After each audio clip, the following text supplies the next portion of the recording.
એક ટ્રસ્ટી જ્યારે અહીંયા આવ્યા હતા, આવી રીતે કથા હતી અને ટ્રસ્ટી આવ્યા ત્યારે એ 10મો ભાગ દાનમાં કરતા, દાન આપતા. 10મો ભાગ પોતાનો 10મો ભાગ એ દાન આપતા હતા. એટલે મારાથી એમ બોલાઈ ગયું કે આ ભાઈ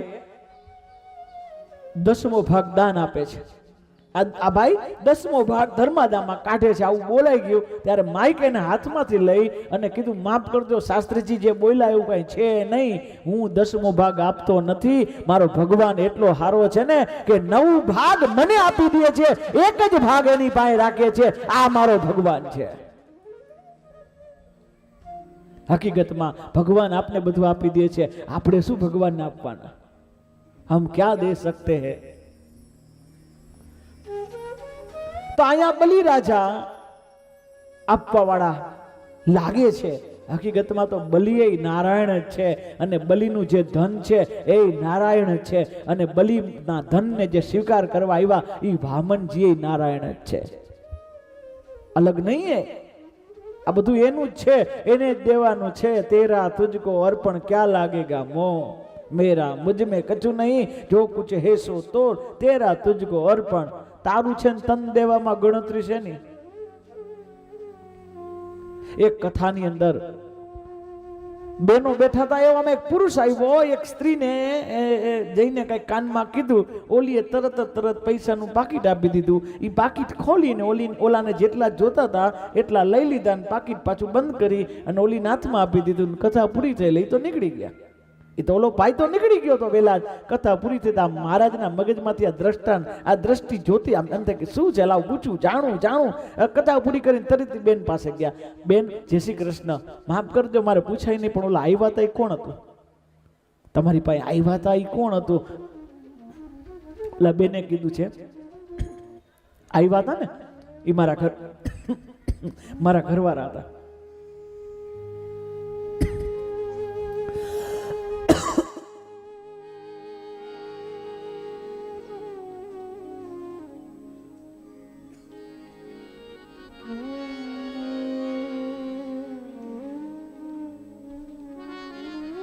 હલો, આવ્યા હતા મારા ઘરવાળા. તને શું જોતું હતું? એ કે એને પૈસા જોતા હતા. એટલે મેં જોયું કે તમે પૈસા તેને લીધા, પણ તમને કીધું નહીં કેટલા જોઈ છે? તો કે ના, એ કઈ કીધું ને પૈસા જોઈ છે. મેં પાકીટ આપી દીધું, જેટલા જોતા હતા એટલા રાખ્યા, બીજા મને દઈ દીધા ને મેં પાછા હાચવી નાખી દીધા. તો માફ કરજો, એને તમે ગણતરી નથી રાખતા કેટલા દીધા? તઈ ગામડાની અભણબાઈ એટલું બોલી કે માફ કરજો મહારાજ, ધણીને દેવાનું હોય ને એમાં હિસાબ ન હોય.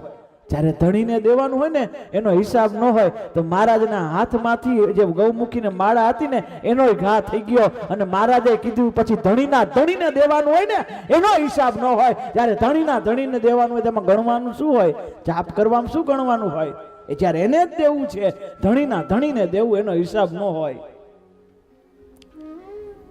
જ્યારે એને જ દેવું હોય તો શું ગણતરી કરીએ? ઉપર વારે કો હમ દેતે હે, એને આપવામાં ક્યાં ગણતરી કરી છે? બિન હિસાબ બિન લાયકાત આપને એટલું આપ્યું છે. અને આમ તમે હું આમાં આપણી લાયકાત શું કે આપને આટલું આપ્યું છે? આપણે એવા કયા લાયક છીએ છતાંય આટલું આપ્યું છે? આ બલિરાજા પાસેથી ભગવાને લીધું નથી, બલિરાજાને ભગવાન આપ્યું છે. अब क्या दिया है? શું દીધું છે? જુઓ, બલિરાજા યજ્ઞ કરતા હતા. સમજો, બલિરાજા યજ્ઞ કરતા હતા. શું કામ? શુક્રાચાર્યજી મહારાજે કીધું કે તું 100 યજ્ઞ કરીશ ને તો તને ઇન્દ્રાસન મળશે. ઇન્દ્રાસન, ઇન્દ્ર કોઈ વ્યક્તિનું નામ નથી. ઇન્દ્ર કોઈ વ્યક્તિનું નામ નથી. એ સ્થાન છે, એ જગ્યા છે, એ એક સ્થાન છે. સમજો, પીએમ અત્યારે આપણે મોદી સાહેબ લઈ કે પછી 10 વર્ષ પછી 10 વર્ષ પહેલા કે જે કઈ પીએમ બદલતા હોય એમ પીએમ મોદી ઈ આપણે કઈ તો અત્યારના પીએમ કહેવાય, પણ પીએમ સ્થાન નથી. પીએમ સ્થાન છે, નામ નથી. એ પદ છે. એવી રીતે ઇન્દ્ર પદ છે, ઇન્દ્ર નામ નથી. ઇન્દ્રનું એક પદ છે. એટલે કે આ યજ્ઞ કરતા હતા ઇન્દ્ર પદ મેળવવા માટે, પીએમ બનવા માટે. જેમ આપણે એમ વિચારીએ તો એક પદ લેવા માટે એના ગુરુ એને ઇન્દ્ર બનાવવા માટે એક યજ્ઞ કરાવતા, પણ જ્યારે ભગવાન આવ્યા ત્યારે ભગવાનને 3 ડગલા પૃથ્વી આપી, તો એના બદલામાં ભગવાને લીધું ના, લીધું કાંઈ નથી. ઇન્દ્રનું બલિનું હતું શું? અતળ, બીતળ, રસાતળ, મહાતળ, પાતળ, ભૂલોક, ભૂલોક, મોહલોક, જનલોક, દપરલોક, સત્યલોક, વૈકુંઠ, આ બધું જે કઈ તો ભગવાનનું જ છે. ભગવાને લીધું જ નથી વાસ્તવમાં. છતાંય આ દેહની દ્રષ્ટિએથી ઇન્દ્રને છોડી અને 3 ડગલામાં આ 14 લોક આપી દીધા. તો ભગવાને એની પાસેથી લીધું નથી, પણ છતાંય ભગવાને શું દીધું? ઓલાને ઇન્દ્ર બનવું હતું, એના બદલામાં ભગવાને પોતાના ચરણ બલિના મસ્તક ઉપર પધરાવ્યું. જે ચરણની સેવા આજ તક લક્ષ્મીને પ્રાપ્ત ન થઈ, એટલે કે ભગવાન મેળા. ઇન્દ્ર કરતાંય ઊંચું સ્થાન ભગવાનનું છે. ઇન્દ્ર મેળવે એના કરતાંય વધારે ભગવાન દે, ભગવાન પોતે સમર્પિત થઈ જાય. મારા વાલા, ઓલા તો ખાલી ઇન્દ્ર રાજા બનત, આજ બલિ રાજાને પાતાળનું રાજ્ય મળ્યું અને એના દ્વારપાળ ભગવાન નારાયણ બન્યા છે. મારા વાલા, આનાથી દેવાનું તાકાત ભગવાન સિવાય કોઈમાં બીજું હોઈ ન શકે. ઇન્દ્રની બદલે ભગવાન પ્રાપ્ત થયા છે. આ યજ્ઞની પણ તાકાત છે. યજ્ઞ કરો તો કઈ ઓછું મળે જ નહીં. યજ્ઞની આટલી તાકાત છે, યાદ રાખજો. આ જોવો, આની પહેલા એક યજ્ઞ થયો હતો રામચરિત્ર માનસમાં. શૃંગી ઋષિને બોલાવીને યજ્ઞ કર્યો દશરથ રાજાએ. શું કામ? પુત્ર કામેષ્ઠી યજ્ઞ.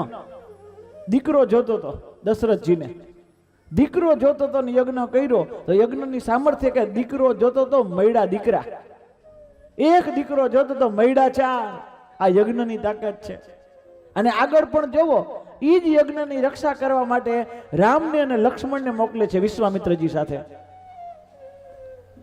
વિશ્વામિત્રના આશ્રમમાં વશિષ્ઠજી જાય છે. યજ્ઞની રક્ષા કરવા માટે રામ અને લક્ષ્મણ જાય છે. મોકલે છે 2 યજ્ઞ માટે. દશરથજી 2 મોકલે છે. કોણ મોકલે? રામ અને લક્ષ્મણ મોકલે છે 2, પણ યજ્ઞના કામ માટે મોકલે છે ને. ગયા 2, આવ્યા 6. 2 તો પોતે આવ્યા ને આવ્યા, પણ હારે સીતાજી ને ઉર્મિલા ને 4 ને લેતા આવ્યા. 2 ગયા તા 6 આવ્યા. 2 ગણું વાવો 6 ગણું આપે, એ યજ્ઞની તાકાત છે. તમે થોડુંક આપો અને વધારે આપે, એ યજ્ઞની તાકાત છે. આ બલિ રાજા પાસેથી યજ્ઞમાંથી એટલું શીખવાનું. યાર, યજ્ઞ કરતા તે એટલું ભાવ રાખવાનો. વાસ્તવ મેં મેરા કુછ હે નહીં, બધું ભગવાનનું જ છે, ભગવાનને જ દેવાનું છે.